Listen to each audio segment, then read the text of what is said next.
The Secret of Blackwood Manor. Chapter 1. The New Beginning.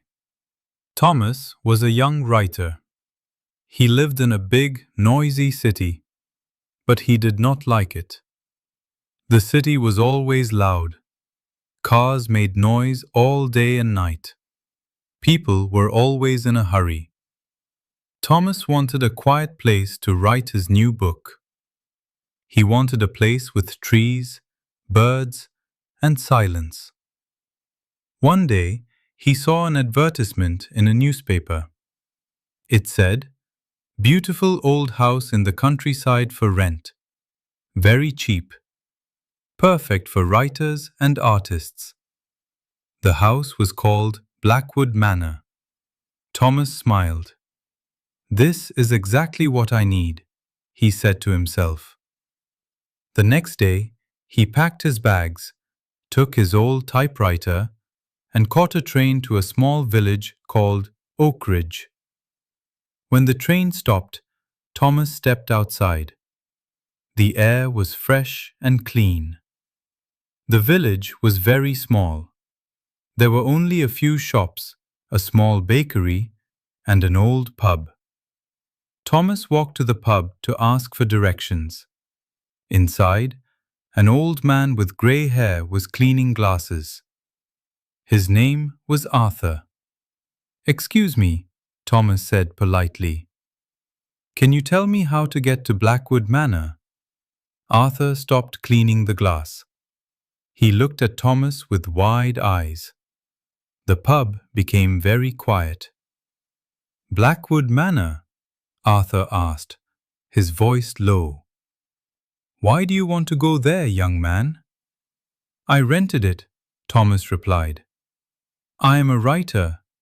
I need silence." Arthur shook his head slowly. "Silence is not the only thing you will find there. That house has been empty for 20 years. The villagers do not go near it. Strange things happen in that place." Thomas laughed gently. He did not believe in ghost stories. "I am sure it is just an old house that needs some cleaning. Don't worry." Arthur sighed and pointed out the window. "Follow the dirt road through the forest for 2 miles. When the trees become dark and thick, you will see the iron gates. But remember, young writer, if you hear a sound at night, do not look for it." Thomas thanked the old man and started his walk.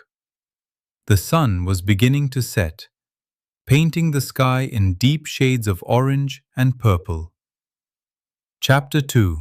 The Iron Gates. The walk through the forest was beautiful, but lonely. As Thomas walked deeper, the trees grew taller and closer together. The sunlight disappeared, and long shadows stretched across the road. The only sound was the crunch of dry leaves under his boots. Finally, he saw it. Large, rusty iron gates stood between 2 old stone pillars. Behind the gates, sitting on a small hill, was Blackwood Manor. It was a magnificent 3-story house made of dark stone.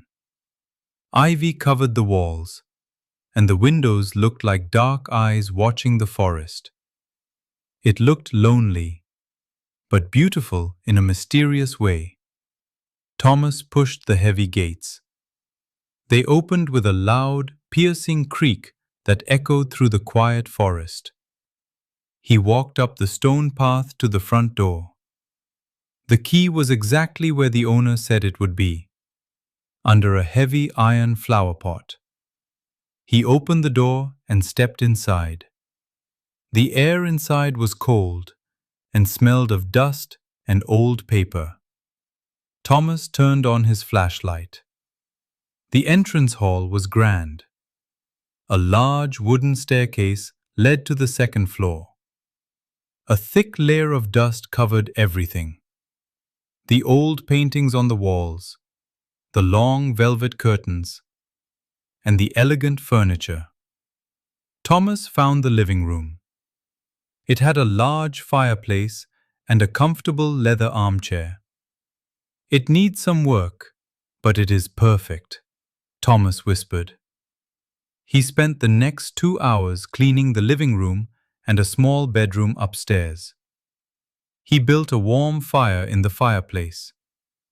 The crackling of the wood made the house feel cozy. He sat in the armchair, made a cup of hot tea, and opened his notebook. For the first time in months, his mind felt free. He wrote for hours, lost in his words. At midnight, Thomas decided to sleep. He walked upstairs to his bedroom, climbed into bed, and closed his eyes. The house was completely silent. Then, at exactly 1 o'clock in the morning, he heard it. Thump, thump, thump. It was the sound of footsteps.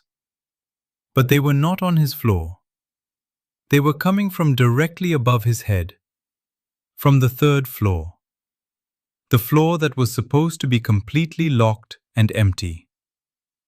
Chapter 3. The Locked Room. Thomas sat up in bed. His heart was beating fast. He listened carefully. Thump, thump, thump.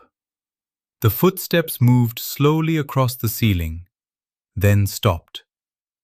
Thomas remembered old Arthur's words from the pub. "If you hear a sound at night, do not look for it." "It is just an old house," Thomas whispered to himself, trying to stay calm.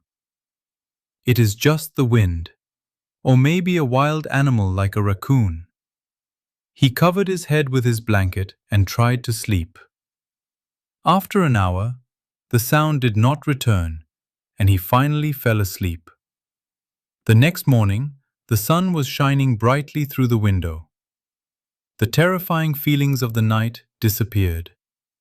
Thomas felt brave again. He ate a simple breakfast and decided to explore the 3rd floor during the daytime. He climbed the dark stairs to the top floor. The air here was even colder. There was only one long hallway with 3 doors. The first 2 doors were open. Inside were just empty rooms with old carpets. But the 3rd door at the end of the hallway was different. It was made of heavy dark wood and had a large, shiny brass lock. Unlike the rest of the house, this lock had no dust on it. Someone had cleaned it recently. Thomas tried to turn the doorknob, but it was locked tight. He looked through the keyhole, but it was completely dark inside. "Strange," Thomas murmured. He looked around the floor for a key, but found nothing. He decided to go back to the village to buy some food and ask Arthur about the history of the house. He needed answers. Chapter 4. The Story of the Alchemist. When Thomas entered the village pub, Arthur smiled warmly. "You are alive," the old man joked, but his eyes were serious. "How was your first night?" Thomas sat at the counter. "The house is beautiful, Arthur, but I heard something. Footsteps on the 3rd floor. And there is a locked room at the end of the hallway. The lock is perfectly clean. Who lived there before?" Arthur's smile vanished. He leaned closer to Thomas. 20 years ago, the house belonged to a man named Charles Blackwood, Arthur began. He was not a normal man. He was an alchemist and a scientist. He did not talk to the villagers. He spent all his time in that room on the 3rd floor. People said he was looking for something special. A secret book or an object that could change a person's life. "What happened to him?" Thomas asked, fascinated. "One night, a terrible storm came. Arthur said, looking out the window. The sky was full of lightning. The villagers saw a bright blue light coming from the windows of the third floor. The next day, the house was silent. When the police came, the front door was open. Charles Blackwood was gone. They searched the entire house, but they never found him. And they could never open that door on the third floor. The key was missing. Did they look everywhere? Thomas asked. Everywhere, Arthur nodded. But some secrets want to stay hidden, Thomas. My advice? Pack your bags and leave.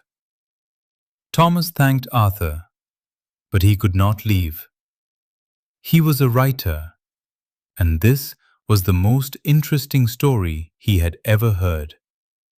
He had to know what was behind that door. Chapter 5. The Hidden Key. Thomas returned to Blackwood Manor late in the afternoon. He did not write that evening. Instead, he searched the house for the key to the third-floor room. He looked under the carpets, inside the old clocks, behind the paintings, and inside every drawer in the kitchen. He found old letters, photographs of people he did not know, and old coins, but no key. The sun went down, and the house became dark again. Thomas sat in the living room by the fire. He was tired. He looked at the large wooden bookshelf against the wall. It was filled with hundreds of old books about history, science, and poetry. If I were a scientist who loved secrets, where would I hide a key? Thomas thought. He stood up and walked to the bookshelf. He began to examine the books one by one. After an hour, he noticed something strange about a heavy leather book titled The Gateway to the Mind. It was stuck. He could not pull it out. Thomas pushed the book instead. Click. A loud sound came from inside the wall. The entire bookshelf slowly moved forward, revealing a small, hidden compartment behind it. Inside the compartment sat a small wooden box. Thomas opened the box with trembling hands. Inside, lying on a piece of black velvet, was a heavy brass key. It was perfectly clean and shining in the firelight. At that exact moment, the clock on the wall struck midnight. Thump, thump, thump. The footsteps started again on the third floor. But this time, they were faster. They were moving toward the staircase. Chapter 6. The Face in the Dark. Thomas froze. The footsteps were coming down the stairs from the third floor to the second floor. He held the brass key tightly in his hand. Fear told him to run out of the house into the forest. But curiosity was stronger. He picked up his flashlight, stepped out of the living room, and walked to the bottom of the grand staircase. He shone the flashlight up the stairs. The wooden steps were empty, but he could distinctly hear the sound of boots stepping on the wood. Creak, creak, creak. The sound stopped at the top of the stairs. Thomas held his breath. He saw a shadow move on the wall upstairs. It was the shape of a man wearing a long coat. "Who is there?" Thomas shouted, his voice shaking. No one answered. The shadow disappeared. Thomas knew this was his only chance. He ran up the stairs, passing the second floor, and climbed all the way to the third floor. The hallway was freezing cold. His breath made white clouds in the air. He ran to the end of the hallway, straight to the locked door. He put the brass key into the clean lock. It fit perfectly. He turned the key. Clack! The heavy lock opened. Thomas pushed the door and stepped inside, shutting the door quickly behind him. Chapter 7. The Alchemist's Room. Thomas turned on his flashlight and looked around. The room was not scary. It was beautiful. It was a large laboratory and library. The walls were covered with shelves full of glass bottles containing colorful liquids, old maps of the stars, and strange silver instruments. In the center of the room was a large oak desk. On the desk sat an open book, a fountain pen, and a beautiful, glowing blue crystal. The crystal was sitting on a silver plate, emitting a soft, warm light that illuminated the room. Thomas walked slowly to the desk. He looked at the open book. It was a diary. The handwriting was elegant. He read the last page. October 14th, 2006. I have finally done it. The crystal works. It is not a tool for making gold. It is a key to another place. A place of pure knowledge and peace. Tonight, during the storm, I will open the doorway. If anyone finds this room in the future, do not be afraid. My footsteps are just an echo in time. The crystal keeps the door open. It was signed, Charles Blackwood. Thomas touched the pages of the diary. Suddenly, the footsteps returned, but they were inside the room now. He turned around quickly. Near the window, a faint, glowing figure of a man appeared. It was Charles Blackwood. He looked at Thomas and smiled kindly. He did not look like a monster or a scary ghost. He looked like a peaceful teacher. He pointed to the typewriter on the desk, then slowly faded away into the air. The room became quiet. The cold air disappeared, replaced by a comfortable warmth. Chapter 8. The Echo of Time. Thomas realized the truth. The house was not haunted by an evil spirit. The alchemist's experiment had created an echo, a loop in time that connected the past to the present. The footsteps Thomas heard were just Charles Blackwood walking in his laboratory 20 years ago. Thomas sat in the alchemist's chair. He looked at the glowing blue crystal, then at his notebook. He felt an incredible wave of inspiration. The energy in the room was full of creativity and ancient secrets. He pulled the old typewriter on the desk toward him. He put a clean piece of paper inside. He smiled, looked out the window at the quiet starry night, and began to type. Clack, clack, clack. Thomas stayed at Blackwood Manor for the rest of the year. He never heard the scary footsteps again. Instead, every night at midnight, the blue crystal glowed softly, and Thomas wrote his book. When the book was finished, he titled it The Secret of Blackwood Manor. It became a bestseller all around the world. People asked him how he wrote such a fantastic story. Thomas always smiled and said, I had a little help from an old friend who lives in the countryside. And from that day on, the old house was never lonely again.